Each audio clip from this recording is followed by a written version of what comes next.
Pues nada, vamos a saludar a nuestros mecenas que, por suerte, cada vez son más. Están Hapax, Sara, Shiva, Javier, Aarón, Plumas, María, No Soy Ros y Adrián, que muchísimas gracias. Nos ayuda mucho que estáis ahí para nosotros, para seguir mejorando y bueno, para seguir adelante haciendo estas cosas tan guays que nos gusta a nosotros hacer. A ver, llevamos unos añitos en los que viajar es un poco complicado. Así que, pues, vamos a haceros viajar desde casita. Vamos a viajar como lo haría un antiguo. Hemos dividido este directo en 3 partes. La primera es por tierra, la segunda es por mar y la tercera, que es la mejor de todas, es cómo viajaban los antiguos por aire. Ahora veréis por qué digo que es la mejor de todas. He llamado a mi parte, que es la de la tierra, Pro itum et reditum, que significa por una partida y un regreso seguros y sanos, ¿vale? ¿Por qué digo eso? Porque por tierra solo viajaban los soldados, los comerciantes y las malas personas, porque el resto de ciudadanos, la gente de a bien, solo caminaba más o menos alrededor de unos 30 kilómetros a la redonda de donde vivían. ¿Por qué?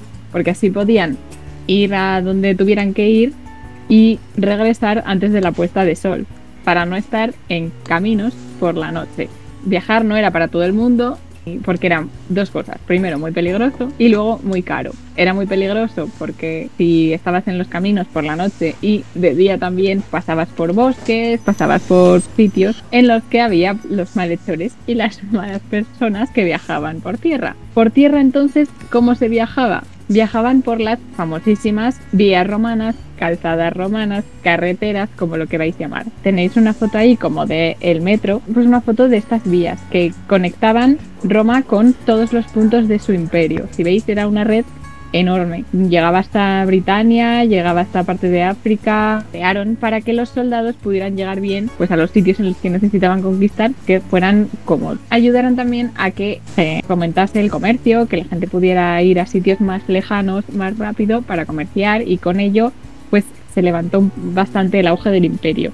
Si preguntas a cualquier romanista qué fue lo que consiguió que el imperio romano fuera tan importante, la mayoría te diría que la red de vías. Es el momento, la obra arquitectónica que más llama la atención, porque ocupa prácticamente toda Europa y parte de Asia y parte de África, y es una de las obras arquitectónicas y ingeniería más útiles que han hecho los romanos. Estas vías pavimentadas, como con roca por encima, son solo 1/4 parte de todas las vías que había. Las demás estaban como piedras y arenita por encima, ¿vale? Estas vías pavimentadas eran las vías públicas, que eran las que cuidaba el imperio. Las otras eran las vías con arenita y las cuidaban empresas privadas que se llamaban los viae curator, los cuidadores de las vías, y les pagaban pues eso, como una subcontrata del gobierno, pues así.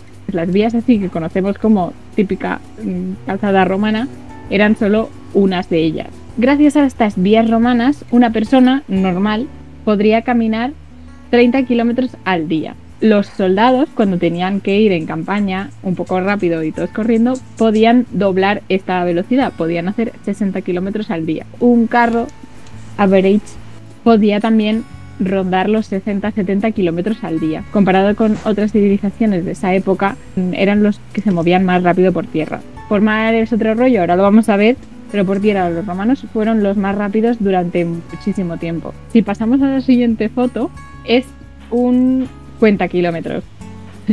Bueno, más o menos, un cuenta millas. Lo primero que vemos es un miliario, que también se le llama mojón, que me hace mucha gracia, y está más o menos a 1 milla uno de otro, para que te vayan indicando cuando has recorrido 1 milla. Este en concreto está en Cáceres. Si vais por Cáceres, pues lo miráis. Que en verdad los miliarios también estaban puestos un poco, como diría mi profe del cole, a ojo de buen cubero. Hacían un poco lo que les daba la gana. Si el miliario te pillaba en medio de tu campito, pues no querías que te lo pusieran ahí, pues los movías 200 metros para allá. Entonces el siguiente o estaba a 1300 metros, porque un miliario una milla era como 1500 o así. Entonces o lo hacían ahí recalculando o ya de perdidos al río y se iba sumando. Y la segunda foto, el segundo aparato que os he puesto es el cuentakilómetros que os digo. Todos los carros, este tipo de carros siempre tenía las ruedas con el mismo diámetro. Entonces los romanos habían calculado ese diámetro y con una rueda con esa circunferencia tardaban 400 vueltas de esa rueda en hacer una milla. Entonces tenemos en la rueda 399 dientes pequeñitos y uno más largo. Entonces cuando da las 400 vueltas suena ping y el conductor se entera de que ya lleva una milla hecha. Entonces así es como pues las imágenes, los numeritos del coche que te dice los kilómetros que llevas, pues los romanos ya lo tenían para saber más o menos calcular las millas que llevaban, y también les servía a los que utilizaban los peajes y las cosas para decir, vale, ¿cuántas millas llevas? Pues te cobro tanto, no sé qué y tal.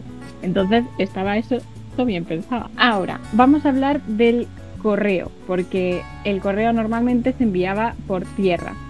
El correo iba más rápido que una persona a pie caminando. La persona a pie hemos dicho que podía hacer máximo de 30 kilómetros al día, pues el correo, como podía estar 24 horas al día corriendo porque iban haciendo como relevos y podían darles de comer a los caballos en los distintos puntos que estaban destinados para ello, pues no tenían que parar por las noches por miedo a malhechores y no sé qué, no tenía que darle de comer al caballo, hacerle descansar y tal, porque tenían relevos de caballos, así que llegaban bastante deprisa.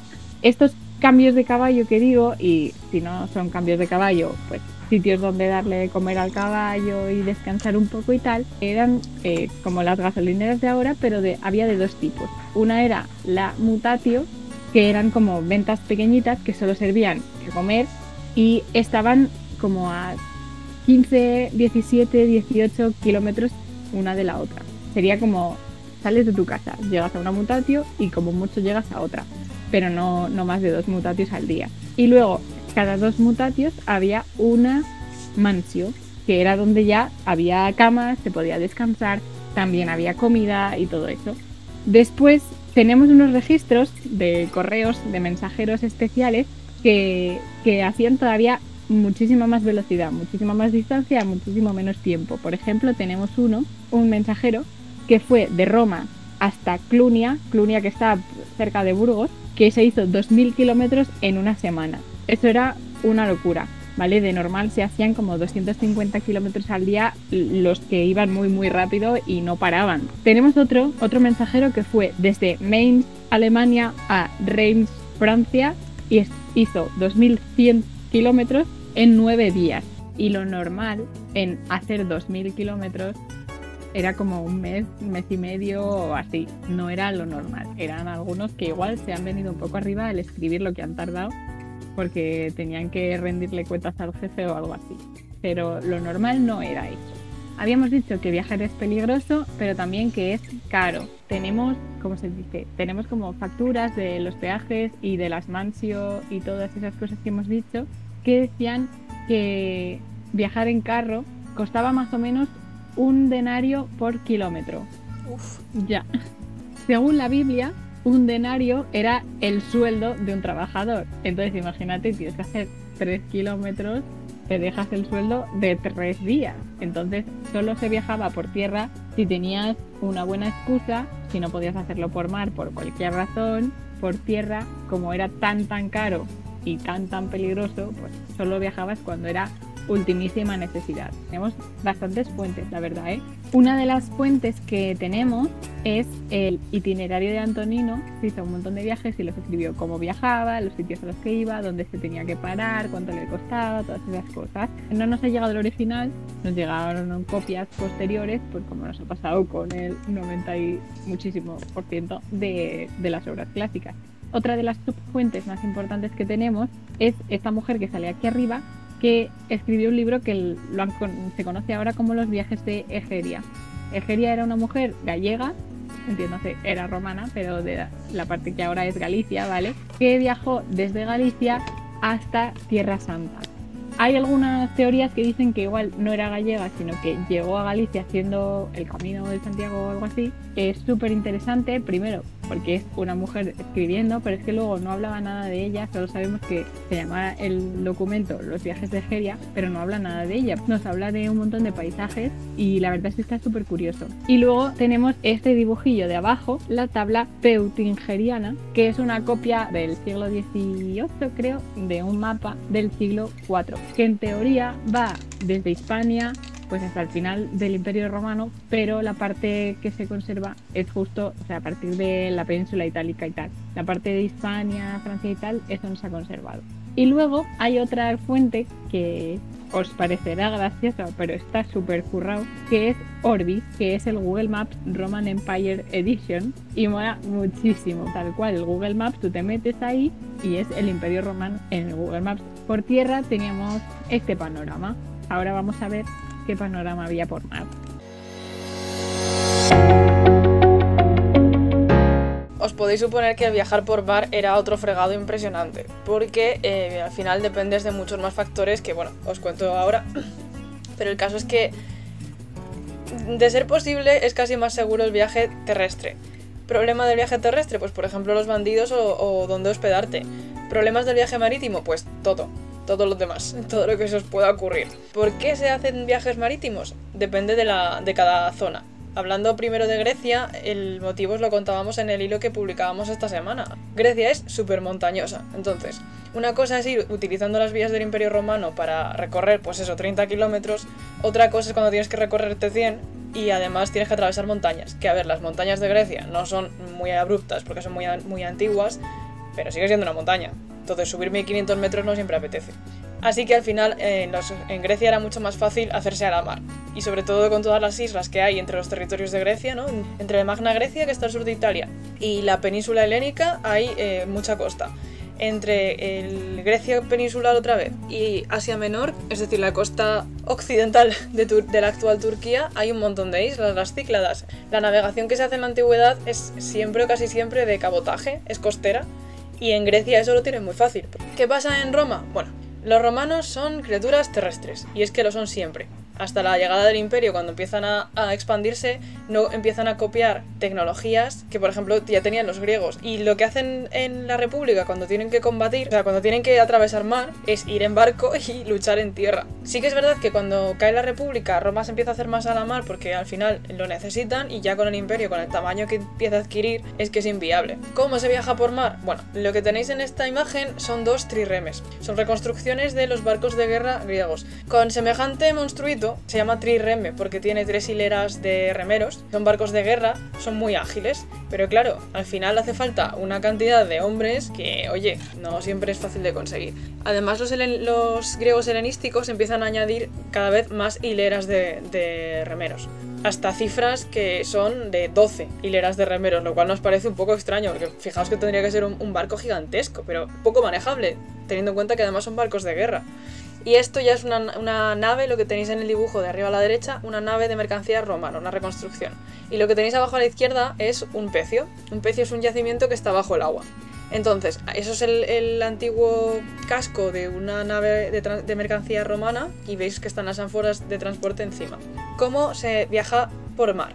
Lo ideal es hacer una navegación de cabotaje, pero es que aún así el Mediterráneo es un mar que depende mucho de la estación, depende muchísimo de las mareas, con las estaciones y con los vientos cambian las corrientes, es decir, hay muchas variables que hay que tener en mente. Incluso en barcos que tienen remeros y velas, es decir, que utilizan esas dos fuerzas motrices, se cree que no era posible viajar si la marea y la corriente no eran favorables.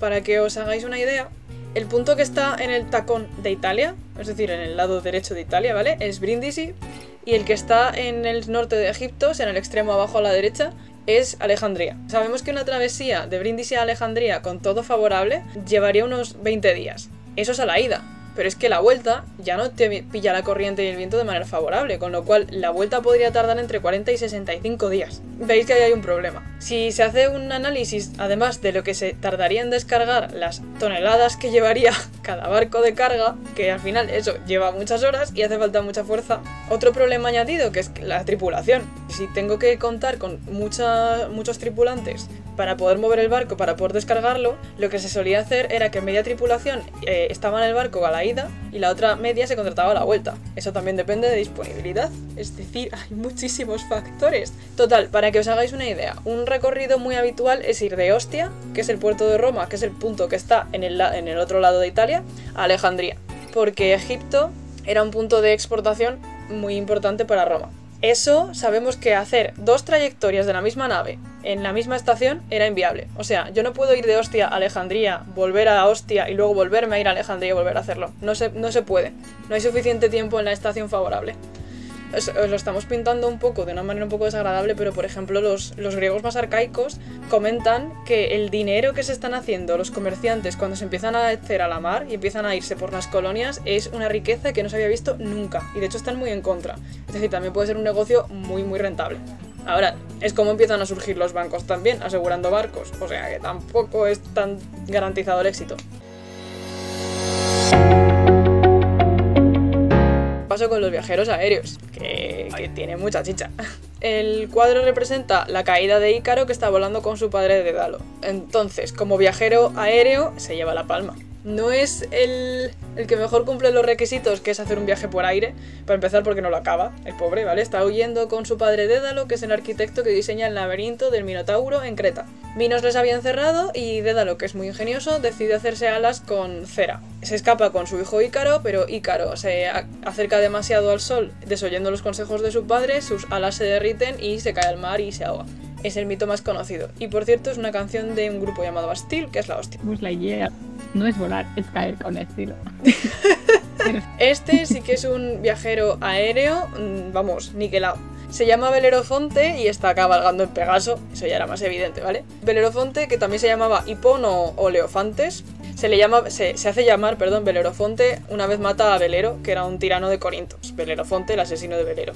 La historia de Belerofonte acaba hospedándose en la casa de un rey, y la hospitalidad en Grecia, precisamente porque viajar era muy peligroso, era una institución muy sagrada. En Roma también se mantiene. A un huésped se le acoge como si fuera uno más, y se le protege. ¿Qué pasa? Que el rey estaba casado con una señora llamada Antea, y Antea se enamora de Belerofonte, y le intenta seducir.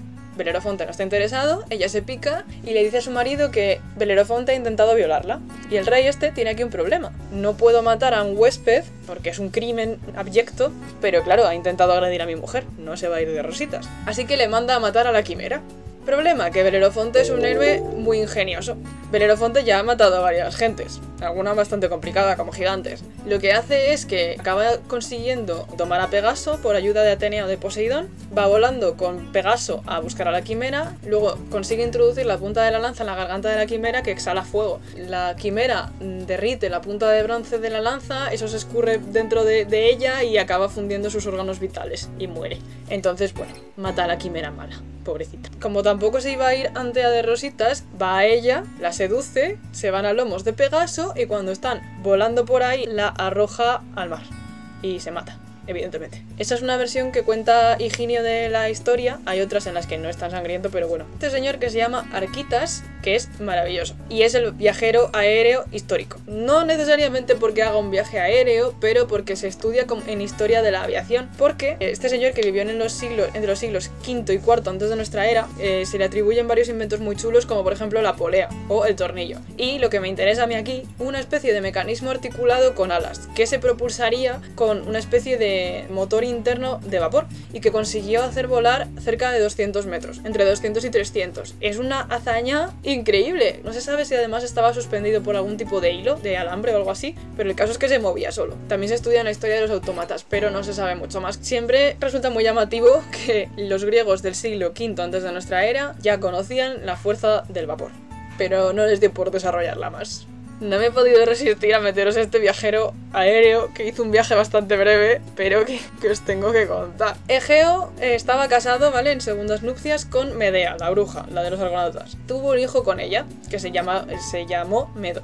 Pues cuando ya había nacido este tal Medo, llega a la corte de Atenas, que es de donde era rey Egeo, un tal Teseo. Medea Le reconoce porque resulta que Teseo es un hijo de Egeo que habían dejado por ahí. Medea reconoce a Teseo y dice, vale, si llega este chaval que es más mayor, mi hijo Medo se va a quedar sin tronito. Le envían contra el toro de Maratón, pero claro, consigue vencer al toro de Maratón. Vuelve a la corte, están celebrando todos en teoría alegremente que el Teseo ha conseguido matar al toro y lo que Medea convence a Egeo de que haga es envenenarle. Le echan veneno en el vino. Hay una tarta o una especie de tarta de celebración y entonces Teseo saca su espada para cortarla. Y en ese momento es cuando Egeo reconoce que la espada que lleva Teseo es la que él le dio a ese niño para poder reconocerle cuando fuera mayor y le detiene justo a tiempo. Se salva por los pelos. Pasa el tiempo en la corte y llega el momento en el que Atenas tiene que enviar a Creta a los 7 jóvenes y las 7 jóvenes como sacrificio al Minotauro. Y Teseo dice, ¿en qué cabeza cabe que un reino tan guay como el de Atenas permita estos sacrificios? Me voy yo con los sacrificados y venzo al Minotauro. Consigue vencer al Minotauro,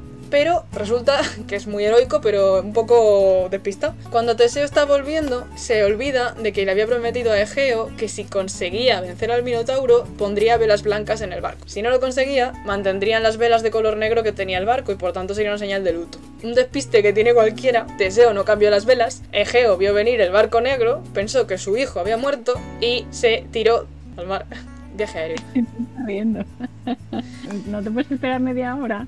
Yo qué sé, amigo. Le dio su nombre al mar que hoy en día se llama Mar Egeo. Hablábamos de la paradoxografía, que son relatos fantásticos. Son relatos de viajes en los que empiezan a pasar movidas imposibles. Que es la imagen que tenéis, es de Luciano de Samosata, se llama Historia verdadera o relatos verídicos o, vamos, algo en esa línea. Y empieza diciendo que ya que todo el mundo es un mentiroso y está hasta las narices de leer a autores que cuentan cosas que evidentemente no han vivido, pues él va a hacer lo mismo y que nadie se crea nada de lo que cuente. Y empieza a contar cómo va con sus amigos en un barco y al final se encuentran con un río de vino y van remontando el río de vino y se encuentran peces que están hechos de vino, se los comen y se cogen la melopea del siglo, total.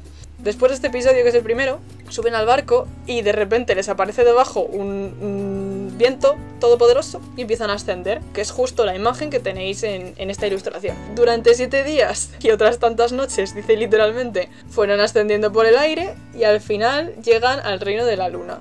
Se hacen ahí amigos de la gente de la luna que se llaman selenitas y los selenitas les meten en el fregado en el que están en este momento, que es una guerra con los habitantes del sol, que se llaman heliotas. La batalla se produce sobre todo en el aire, entonces tenemos gente como los aerodanzarines o los cabalgagrullas, que son diferentes destacamentos que hay en estos ejércitos. Hay cabalgahormigas, hay cabalgagrillos, hay de todo, y me da mucha pena el traductor porque aerodanzarines me parece maravilloso. Encima el libro es súper cortito, no sé si son 30 páginas. ¿No? Sí. Me siento muy, muy cruel por haber puesto Astianacte, pero como me encanta la Ilíada y toda la guerra de Troya, tenía que estar aquí. El viajero aéreo más triste es Astianacte, que también se llama Escamandrio, que es el bebé que está en la cima de la muralla de Troya, al que está cogiendo un soldado griego y que parece que va a tirar y que efectivamente va a tirar. El más precoz, Hapax, muy, muy buena. Qué pena que no se me hubiera ocurrido. La que está abajo es Andrómaca, la madre. Veis el final que tuvo Astianacte. Hablando de viajeros aéreos romanos, son menos productivos en este asunto, pero está la roca Tarpeia. Esta imagen es de la roca Tarpeia en la actualidad, pero sabemos que Tarquinio el Soberbio la hizo nivelar. Era un promontorio de Roma, pero desde una época ya mítica, como es la de la monarquía en Roma, pues ya estaba nivelada y de hecho habían construido allí un templo. Se llama Tarpeia porque es la historia de cuando los sabinos iban a atacar Roma. Estaba esta señora llamada Tarpeia que decidió traicionar a los romanos a cambio de que los sabinos le dieran lo que llevaban en los brazos izquierdos. Ella pensaba en brazaletes de oro que llevaban. Su error de cálculo fue que es también el brazo en el que se lleva el escudo. En los mitos siempre se castigan muchísimo a los traidores. Lo que hicieron los sabinos fue lanzarle el escudo del brazo izquierdo. Esto hecho por miles de personas. Pues bueno, murió sepultada Tarpeia. Y lo que hicieron fue arrojar su cadáver desde esta roca. Se quedó ya como la roca desde la que se despeñaba a los traidores. Es decir, si cometes un crimen contra Roma y te van a acabar matando, lo suyo es que te suicides tú primero. Ser arrojado desde la roca Tarpeia es un símbolo de deshonor doble. El 99% de la parte de viajes aéreos está dedicado a muertes. ¿Qué queréis que os diga? ¿No habían perfeccionado la aviación? Yo no he hecho las normas. Y la frase que os he puesto ahí, Arx Tarpeia Capitoli Próxima, quiere decir la roca Tarpeia está cerca del Capitolio. Es decir, que un día puedes estar en el Capitolio y ser el más popular de Roma, pero cuidado que ahí está la roca Tarpeia. Que la roca Tarpeia os acecha, amigos y amigas. La conclusión os va a encantar porque son viajeros aéreos que sobrevivieron.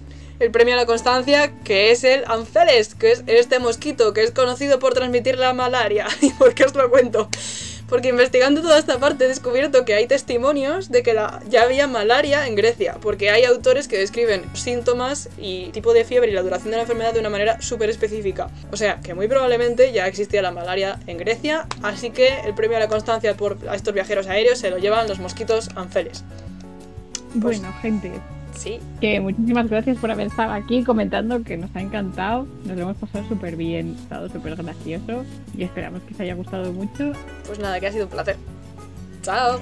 Adiós, feliz domingo.